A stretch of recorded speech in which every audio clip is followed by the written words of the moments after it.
Welcome to யாவரும் கேளீர். நான் உங்க பத்ரி பேசுறேன். ராஜ்கமல் நிறுவனத்துடைய ட்விட்டர் பக்கத்துல இன்னைக்கு ஒரு அறிவிப்பு வெளியா இருக்கு.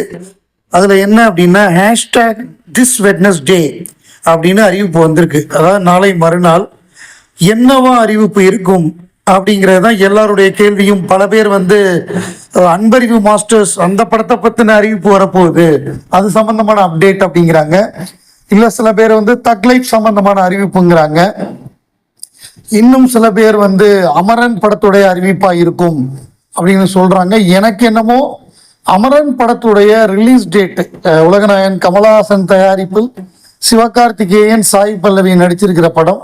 அந்த படம் இராணுவ வீரருடைய வாழ்க்கை வரலாறு, முகுந்த் வரதராஜனுடைய லைஃப் ஹிஸ்டரியை தழுவி ஒரு புத்தகம் வெளியிடப்பட்டது. அந்த புத்தகத்தோட அடிப்படையில எழுதப்பட்ட திரைக்கதை. அதை சோனி பிக்சர்ஸ் இந்தியாவோட சேர்ந்து ராஜ்கமல் நிறுவனம் கோ ப்ரொடியூசர்ஸா 2 பேரும் சேர்ந்து தயாரிக்கிறாங்க அந்த படத்தை. அந்த படம் ராஜ்குமார் பெரியசாமி இயக்கக்கூடிய படம். அந்த படம் எப்ப ரிலீஸ் அப்படிங்கிறத ஆகஸ்ட் 15 ரிலீஸா என்ன தேதி அப்படிங்கிறத அறிவிப்பாங்க. ஸோ அதற்காகத்தான் ஹேஷ்டாக் திஸ் வெட்னஸ்டே அப்படின்னு எதிர்பார்க்கிறேன். அல்லது வேற ஏதாவது இருக்குமா அப்படின்னு நம்மளால யோசிக்க முடியல. இந்த 3 பாசிபிலிட்டி தான் யோசிக்க முடியுது ராஜ்கமலை பொறுத்தவரைய. வேற எந்த படமும் இல்லை தயாரிப்புலையோ, இல்லை வேற ஏதாவது புது ப்ராஜெக்ட் அறிவித்தாலும் அறிவிக்கலாம், அது நமக்கு தெரியல. இருக்கிற பாசிபிலிட்டி தக் லைஃபா இருக்கலாம், நம்ம அன்பறிவு மாஸ்டர் படமா இருக்கலாம். மேக்சிமம் 99% அமரன் சிவகார்த்திகேயனுடைய படத்துடைய ரிலீஸ் தேதியா இருக்கலாம். ஏன்னா அந்த படப்பிடிப்பு முடிஞ்சிருச்சு, கம்ப்ளீட்டா முடிச்சுட்டாங்க. அது அநேகமாக வெகு விரைவில் ரிலீஸ் ஆகும். இந்தியன் 2 பொறுத்தவரைய முதல் 3 நாட்கள் இந்த வருடத்தின் மிக அதிகமான ஓப்பனிங் வீக்கெண்ட் 2மே இந்தியன் படம் தான் பண்ணியிருக்கு. ஸோ முதல் நாள் அந்த படம் 62 கோடி, டே 1 வேர்ல்டு வைடு கலெக்ஷன், 3 நாட்கள் கலெக்ஷன் ஃப்ரைடே சாட்டர்டே சண்டே 125 கோடிங்கிறது. இந்த படம் தான் இந்த ஆண்டு 2024 தமிழ் சினிமாவில் நம்பர் 1 பாக்ஸ் ஆஃபீஸ் கலெக்ஷன்ல, even with negative reviews. Top 10ல உலகத்துல வேர்ல்டு வைட்ல 7th பிளேஸ் அந்த படம் பிடிச்சிருக்கு இந்த வீக்கெண்டுக்கு டாப் 10 படங்கள்ல. இதற்கு முன்னாடி அதிகம் அப்படின்னு பார்த்தோம்னா கேப்டன் மில்லர் தான் அதிகமாக இருந்தது. முதல் நாள் 15 கோடியே 50 லட்சம் வசூல் பண்ணியிருந்தது. 3 நாட்களுடைய வசூல் அப்படின்னு பார்த்தோம்னா 35 கோடி ரூபா கலெக்ட் பண்ணி இருந்தது. ஸோ இந்தியன் 2 பொறுத்தவரைய 125 கோடி 3 நாள்ல கலெக்ட் பண்ணியிருக்கு. ரஜினிகாந்துடைய லால் சலாம் முதல் நாள் 9 கோடியே 30 லட்சம், 3 நாள் வசூல் 20 கோடி தான் கலெக்ட் ஆயிருந்தது. அதே தான் அயலான் முதல் நாள் 6 கோடியே 80 லட்சம், 3 நாள்ல 22 கோடி கலெக்ட் ஆயிருந்தது. இந்த படங்கள் தான் ஓரளவு கிட்ட வந்திருந்தது. இதுக்கப்புறம் பார்த்தோம் அப்படின்னா ஃபர்ஸ்ட் வீக்கெண்டு இல்லாமல் மொத்தமா பார்த்தோம் அப்படின்னா அரண்மனை படமும் இப்ப இவர் வெளிவந்திருக்கக்கூடிய மகாராஜா படமும் மொத்தமா அவங்களோட ஃபைனல் ரன்ல 100 கோடியை தாண்டி இருக்கு.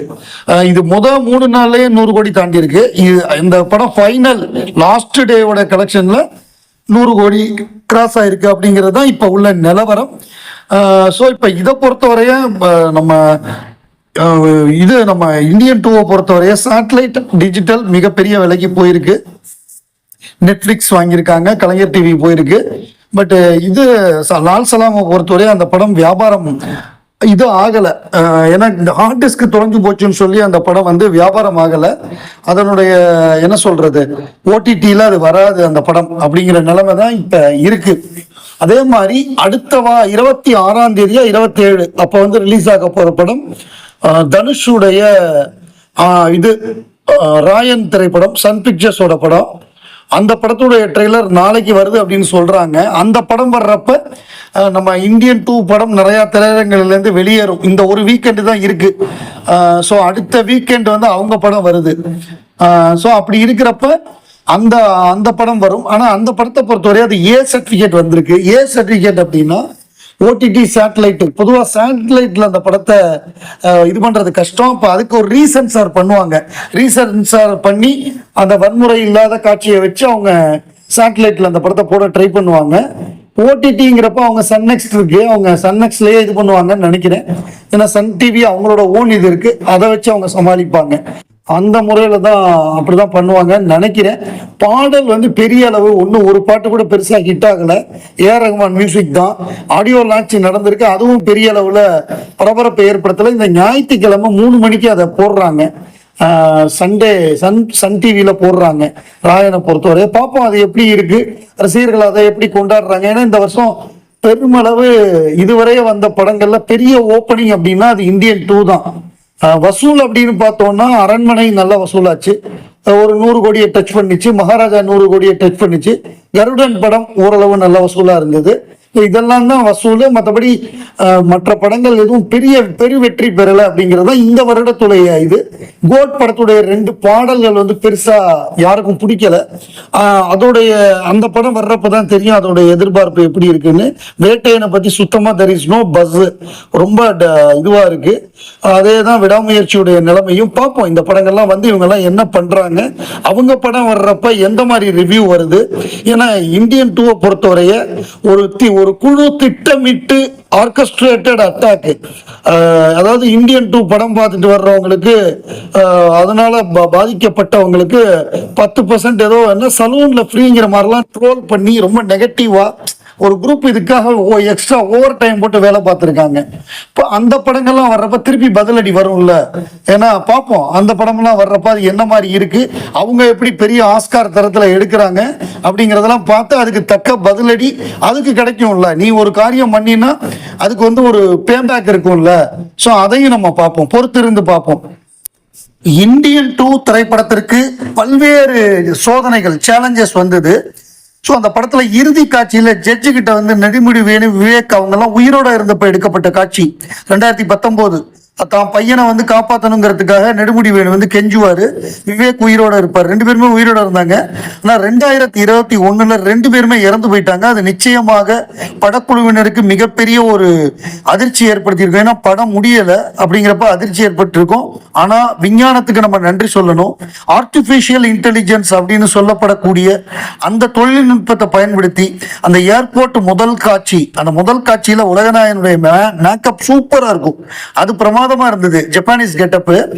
அதோட அவர் வந்து மீட் பண்ற காட்சி, அதுக்கப்புறம் விவேக்கோட அவர் அந்த நக்கல் நிக்கல்னு பேசிட்டு போற காட்சி, அது எல்லாமே ஏஐ மூலமாக உருவாக்கப்பட்டது. அந்த கேரக்டர்ல நம்ம ஒரு ஆடா நமக்கு தெரியும், அன்நேச்சுரலா இருக்கும் அப்படிங்கிறது நமக்கு தெரியும். விவேக்க நல்லாவே தெரியும், ஒரு பொம்மை மாதிரி இருக்கும் அந்த நக்கல் நிக்கல் டைலாக் டெலிவரி பண்றப்ப. ஸோ இதை எல்லாமே நெடுமுடி வேணுவும் அவங்களும் மறைஞ்சதுக்கு அப்புறம் எடுத்தது. ஏன்னா இந்தியன் 2 வந்து ரொம்ப ரேரான ஒரு ஃபிலிமு. நடிகர்கள் அவங்க செத்ததுக்கு அப்புறமும் நடிச்ச படம். அது வந்து மெயினா வந்து டெக்னிக்கல் சேலஞ்ச், எவ்வளவு கஷ்டம், எவ்வளவு எமோஷனலா அவங்களுக்கு கஷ்டமா இருந்திருக்கும் அந்த டீமுக்கு. அதுக்கு முன்னாடி விபத்து, இந்த மாதிரி பல்வேறு விஷயங்களை தாண்டி தான் வந்திருக்கு. மனோபாலா மாரிமுத்து 2 பேரும் உயிரோட இருந்தப்பவே எடுத்து முடிச்சுட்டாங்க. ஆனா அவங்க இறந்த பிறகு டப்பிங்க வந்து வேற ஆட்களை வச்சுதான் முடிச்சிருக்காங்க. ஸோ இந்த மாதிரி பல்வேறு சோதனைகளை தாண்டி தான் இந்த படம் வெளிவந்திருக்கு அப்படிங்கிறதெல்லாம் நம்ம மனசுல வச்சுக்கணும். ஏன்னா இது வந்து 2 கொரோனா அலைகளை தாண்டி ஒரு மிகப்பெரிய ஒரு விபத்து, கிரேன் அருந்து விழுந்து 3 பேர் இறந்தது, நடுவுல படம் தடைபட்டது, அதுக்கப்புறம் எடுக்கப்பட்ட இந்த மாதிரி சோதனைகளை தாண்டி தான் இந்த படம் வந்திருக்கு.